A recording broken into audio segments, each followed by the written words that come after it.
Assalamualaikum warahmatullahi wabarakatuh. Saya Rizka Dewi Ardila dari Hukum Ekonomi Syariah. Saya di sini akan membahas tentang pembahasan-pembahasan yang sudah saya dapatkan setelah mengikuti PBAK Universitas tanggal 31 Agustus dan tanggal 1 September. Baiklah, pembahasan yang pertama mengenai tentang wawasan akademik. Seperti yang kita ketahui, UIN Malang mempunyai 7 fakultas, yaitu Fakultas Tarbiyah dan Ilmu Keguruan, Fakultas Syariah, Fakultas Humaniora, Fakultas Ekonomi, Fakultas Psikologi, Fakultas Sains dan Teknologi, dan Fakultas Kedokteran dan Ilmu Kesehatan. Dan pasca sarjananya mempunyai 15 prodi, sehingga semua prodi yang ada di UIN Malang, mulai dari S1, S2, sampai S3, semuanya ada 46 prodi. Berdasarkan perencanaan strategis, UIN Malang berada pada tahap pengakuan internasional dan reputasi internasional.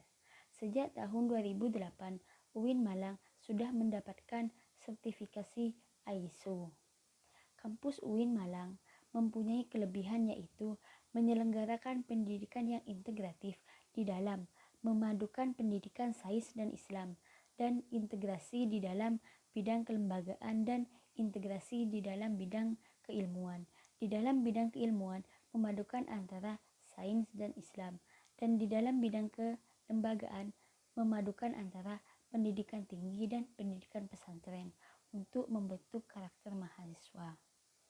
Di dalam bidang akademik, sejak kita masuk ke dalam proses pendidikan yang biasanya berlangsung 8 semester dan kurang lebih ada 150 sampai 160 SKS yang harus kita tempuh. Kampus UIN Malang memiliki mata kuliah Manajemen Pendidikan Kemanusiaan atau yang kita singkat dengan MPK. MPK ini yang membedakan kampus UIN Malang dengan kampus-kampus lainnya. Mata kuliah MPK meliputi mata kuliah dasar, mata kuliah keislaman, mata kuliah bahasa, dan mata kuliah filsafat. Semua mahasiswa UIN Malang harus memprogram mata kuliahnya, kecuali untuk semester 1. Di tengah perkuliahan akan ada UTS, yaitu ujian tengah semester, dan di akhir perkuliahan akan ada UAS, yaitu ujian akhir semester. Di akhir itulah mahasiswa akan mendapatkan KHS, yaitu kartu hasil studi, yang di sana akan ada nilai IPK.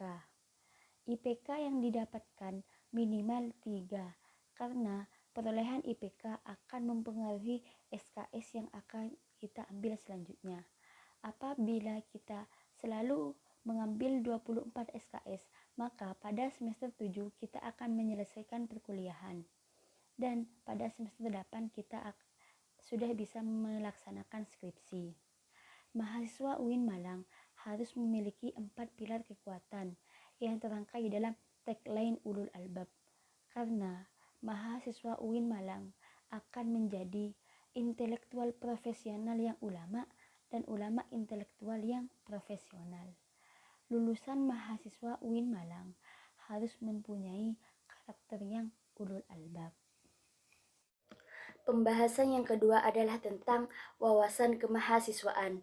Mahasiswa UIN Malang harus mengupayakan diri secara mental dan spiritual, karena di kampus UIN Malang berbeda dengan kampus-kampus lainnya, karena visi, misi, dan semangat UIN Malang dipengaruhi oleh niat dan cita-cita memperjuangkan Islam, melanjutkan perjuangan Rasulullah SAW. Indikator orang yang siap secara mental dan spiritual salah satunya adalah berpikir ilmiah. Mahasiswa harus mengubah gaya belajarnya dari tingkat SLTA menuju perguruan tinggi. Oleh karena itu, mahasiswa harus berpikir ilmiah. Berpikir ilmiah pada hakikatnya adalah berpikir yang selalu dilandasi oleh pengetahuan, baik pengetahuan umum maupun pengetahuan keagamaan. Mahasiswa adalah orang-orang yang berilmu. Jadi, beda antara mahasiswa dengan orang-orang biasa. Di samping berpikir ilmiah, kita juga harus berpikir positif dan berperilaku positif. Mahasiswa juga harus kreatif. Artinya harus bisa memerankan diri di tengah-tengah masyarakat dengan kemampuan dan kreativitas. Di kampus UIN Malang ada 18 unit kemahasiswaan untuk mengembangkan kreativitas mahasiswa. Karena selain menjadi mahasiswa aktif, kita juga bisa menjadi mahasiswa yang kreatif yang bisa mengembangkan bakatnya. Jangan hanya menjadi mahasiswa yang kutu buku, tetapi juga harus menjadi mahasiswa yang aktif dalam berorganisasi. Untuk seluruh mahasiswa harus selalu menaati peraturan. Jadi, apabila ada sesuatu yang ingin disampaikan atau ingin menyampaikan aspirasi, bisa melalui senat mahasiswa dan dema mahasiswa.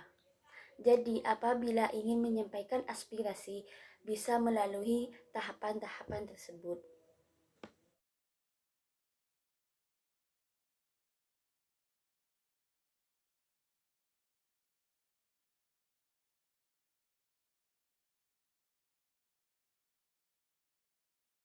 Baiklah, saya di sini akan melanjutkan tentang materi PBAK pada hari kedua. Pada hari kedua ini, kita dikenalkan dengan Ormawa, yaitu organisasi mahasiswa, dan kita juga dikenalkan dengan UKM, unit-unit kegiatan mahasiswa. Yang pertama ada organisasi DEMA. DEMA merupakan organisasi intrakampus yang merupakan lembaga eksekutif. DEMA ini dibagi menjadi dua, yaitu DEMA dalam lingkungan universitas dan DEMA dalam lingkungan fakultas. Fungsi dari DEMA adalah sebagai pelaksana program organisasi kemahasiswaan dan sebagai lembaga yang mengkoordinasikan dan menginstruksikan pelaksanaan kegiatan kemahasiswaan di tingkat universitas. Tugas dari DEMA adalah melaksanakan program kerja organisasi yang sudah disepakati oleh Senat Mahasiswa dan mengkomunikasikan serta menginformasikan kegiatan kemahasiswaan di tingkat universitas dan juga melaksanakan koordinasi dan sinkronisasi kegiatan kemahasiswaan. Ada 6 kementerian dalam DEMA, yaitu 1. Kementerian Dalam Negeri, 2. Kementerian Luar Negeri, 3. Kementerian Sosial, Hukum dan Politik, 4. Kementerian Agama, 5. Kementerian Pengembangan dan Kreativitas, dan yang keenam Kementerian Komunikasi dan Informasi. Untuk menjadi bagian dari DEMA ini, kalian semua harus mempunyai 3 syarat, yaitu 1. Kalian harus mempunyai IPK minimal 3. Yang kedua, harus mempunyai SKKP. Dan yang ketiga, harus mempunyai komitmen terhadap anggota. Artinya kita berkomitmen untuk menyelesaikan tugas kita di dalam DEMA. Organisasi yang kedua ada SEMA, yaitu Senat Mahasiswa. SEMA merupakan organisasi mahasiswa UIN Malang yang berperan sebagai lembaga legislatif yang mengoordinasi DEMA, UKM, dan HMJ. Fungsi SEMA ada 4. Yang pertama adalah fungsi advokasi. Fungsi advokasi ini bertujuan untuk membantu mahasiswa menyampaikan aspirasi kepada kampus. Dan yang kedua, fungsi legislasi. Yang ketiga, fungsi pengawasan. Dan yang keempat, fungsi penganggaran.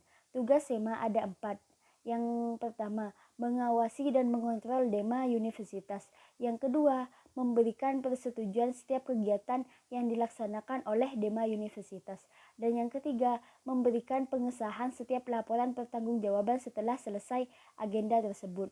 Dan yang keempat, memfasilitasi aspirasi mahasiswa UIN Malang dan menyalurkannya kepada pihak yang bersangkutan. Jadi, apabila kalian semua mempunyai aspirasi yang ingin disampaikan, kalian bisa menyampaikan lewat SEMA. Dan di dalam SEMA itu ada 4 komisi, yaitu komisi A, B, C, dan D. Komisi A yaitu komisi advokasi dan hukum. Komisi B yaitu komisi organisasi dan kemahasiswaan. Komisi C yaitu administrasi dan keuangan. Dan komisi D yaitu komisi informasi dan komunikasi. Wewenang SEMA ada 8. Yang pertama adalah membentuk undang-undang yang dibahas dengan presiden mahasiswa untuk mendapatkan persetujuan bersama. Dan yang kedua, menampung dan mempertimbangkan segala aspirasi mahasiswa. Dan yang ketiga, memberikan mandat untuk pelaksanaan pemiluan. Dan yang keempat, mengawasi hasil-hasil sidang SEMA. Dan yang kelima, mengawasi pelaksanaan program kerja dan kebijakan DEMA universitas. Dan yang keenam, turut andil dalam mengkaji permasalahan yang timbul di dalam negara dan di tingkat universitas.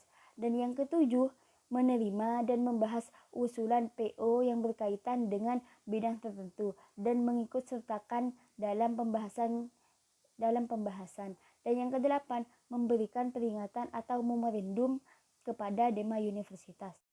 Setelah kita mengenal organisasi-organisasi mahasiswa, kita dikenalkan juga dengan UKM, yaitu Unit Kegiatan Mahasiswa. Di dalam kampus UIN Maulana Malik Ibrahim ada 15 unit kegiatan mahasiswa. Di antaranya ada UKM Menwa, UKM Mapala Tursina, UKM Komus, UKM PSM Gema Gita Bahasa. Bagi anak-anak yang suka bernyanyi atau mengcover lagu, bisa mengasah bakat yang kalian punya di UKM PSM Gema Gita Bahasa. Dan yang selanjutnya ada UKM Jepret Klub Fotografi. Bagi anak-anak yang mempunyai bakat atau minat di dalam fotografi, bisa menyalurkan hobi kalian di UKM Jepret Klub Fotografi. Dan yang selanjutnya ada UKM Teater Komedi Kontemporer. Bagi anak-anak yang mempunyai bakat di bidang seni peran, kalian bisa menyalurkan bakat kalian di UKM ini. Selanjutnya ada UKM Pramuka. Diperuntukkan bagi anak-anak yang mempunyai keilmuan dan keterampilan menerjal yang tangguh serta mampu bermasyarakat. Kemudian ada UKM Seni Religius. UKM Seni Religius ini diperuntukkan bagi anak-anak yang mempunyai bakat atau minat di dalam bidang seni religi, seperti qasidah, nasyid, gambus, dan juga kaligrafi. Yang selanjutnya ada UKM LP2M, Lembaga Kajian Penelitian dan Pengembangan Mahasiswa. Bagi anak-anak yang mempunyai bakat dalam meneliti, bisa disalurkan di dalam UKM ini. Selanjutnya ada UKM Simfoni FM. Bagi anak-anak yang mempunyai cita-cita menjadi seorang penyiar radio, kalian bisa berlatih di dalam UKM ini. Selanjutnya ada UKM KNS PMI. Jadi di dalam UKM ini kita akan dilatih tentang dasar-dasar kesehatan. Bagi anak-anak yang mempunyai bakat atau minat di bidang ini atau di bidang kesehatan bisa mengikuti UKM ini. Yang selanjutnya ada UKM Taekwondo Indonesia. Di dalam UKM ini kita akan dilatih fisik, mental, spiritual, dan akal. Selanjutnya ada UKM Kopma, Koperasi Mahasiswa. Bagi anak-anak yang mempunyai jiwa entrepreneur atau kewirausahaan bisa menyalurkan bakatnya di dalam UKM ini. Selanjutnya ada UKM Junior. Bagi anak-anak yang mempunyai bakat dan minat di bidang olahraga, kalian bisa mengasahnya di dalam UKM ini. Dan yang terakhir ada UAPM Inovasi. Di dalam UKM ini kita akan dilatih tentang jurnalistik dan juga desain grafis dan juga fotografi. Jadi apapun bakat dan minat kalian akan bisa mengasahnya di dalam UKM tersebut. Jadi kalian cari saja UKM yang sesuai dengan bakat dan minat Anda. Dan di hari kedua PBAK kita juga melaksanakan seminar kebangsaan dengan tema Kebangkitan Bangsa Menuju Indonesia Tangguh. Seperti yang kita ketahui, pandemi masih melanda di Indonesia. Pandemi ini sebenarnya bisa diatasi dengan dua hal, yaitu dengan percepatan vaksinasi dan dengan PPKM. Warga negara Indonesia masih kurang kesadaran dalam menaati protokol kesehatan, apalagi warga desa. Efek samping dari pandemi ini bukan hanya berdampak kepada warga, tetapi juga berdampak terhadap pertumbuhan ekonomi. Di dalam bidang ekonomi, apabila COVID naik, maka pertumbuhan ekonomi akan rendah. Dan sebaliknya, apabila pertumbuhan ekonomi naik, maka COVID akan rendah. Dan juga berdampak pada tingkat pendidikan, yaitu banyak anak yang putus sekolah dan harus bekerja, dan banyak kekerasan pada anak dan risiko eksternal dan juga penurunan capaian belajar. Kolaborasi antara masyarakat dan negara diperlukan untuk saat ini, karena Indonesia tidak bisa maju dengan sendirinya. Contohnya adalah dengan kolaborasi Hexahelix. Kolaborasi ini merupakan kunci untuk menangani COVID, karena pada zaman sekarang ini sudah banyak kemajuan di bidang teknologi dan di bidang IT. Kemajuan teknologi sudah mencapai 4.0 dan akan sampai pada 5.0. Salah satu filsuf Prancis mengatakan, barang siapa yang ingin menguasai dunia maka harus menguasai IT. Apabila tidak, maka dia akan menjadi budak dunia. Ada 3 pengubah dunia, yaitu 1. Kemajuan teknologi, yang kedua agama, dan yang ketiga adalah pasar. Peluang UIN atau PTKIN salah satunya adalah menjadi satu arus utama pengembangan digital dan menjadi link and match dengan sektor industri, menjadi kekuatan sosio-teknopreneur, artinya mahasiswa harus karib teknologi dan punya jiwa kewirausahaan dan epicentrum ajaran agama inklusif, yaitu menjadi agama yang merangkul bukan memukul, menjadi Islam yang ramah bukan Islam yang marah, menjadi Islam yang mengajak bukan Islam yang mengejek. Mahasiswa harus menjadi orang yang unggul. Orang yang unggul yang pertama harus mempunyai moral dan spiritual. Jadi, apabila dia hanya pintar tetapi tidak bermoral, dia tidak akan menjadi orang yang unggul. Dan yang kedua harus mengandungi ilmu pengetahuan.